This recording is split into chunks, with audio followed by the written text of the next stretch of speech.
Okay, I don't know what to say about this next Christie novel, Dead Man's Folly. I slogged through it, and I didn't have the novel with me here in Turkey. I couldn't find it, so I downloaded it through iTunes audiobooks, and just listening to it even, it was just not my favorite. It's a Poirot novel. The premise is really interesting.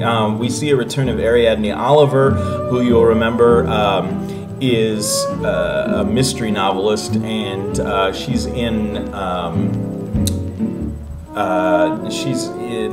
Cards on the Table, and she's she's kind of Christie's counterpart. She has a famous Scandinavian or Finnish detective or something like this, and she's been asked by this family, who are holding a big kind of fete or party at their country estate. She's asked to create a murder hunt, and there's going to be a prize for whoever finds it. They choose a young girl to play the murder victim, and she's supposed to hide out, and when people come to the door for the next clue, they're supposed to find her body there with some clues. Ariadne feels something's wrong, and indeed something is. Poirot goes, he's completely baffled by the whole premise of Ariadne's mystery hunt. It just doesn't make any sense, and so he and Ariadne go down to check in on Marlene Tucker, the girl who's playing the murder victim, and she's actually dead.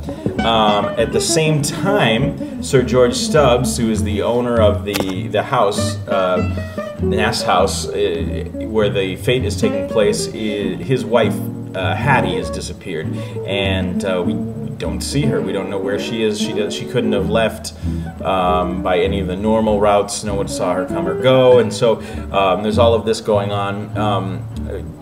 Just before she disappeared, she was showing some fear about seeing her cousin, who was coming to visit.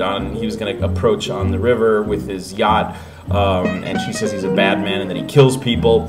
And of course, then she's gone. Also, next door we have a youth hostel, so students are coming and going from all over the place. The thing is that this novel's all over the place, and I found it just a really slow read. The characterizations aren't that great. Nothing really pans out that well.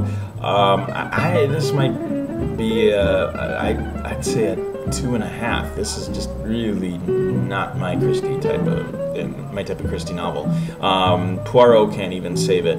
A couple humorous bits, but 2.5 is all I can give it. All right. Next, I'm going to be reading 450 from Paddington, aka What Mrs. McGillicuddy Saw, which is a much better novel, I think, and it's Miss Marple, and I'm glad to be getting back to Miss Marple. Sorry it took me so long to post this.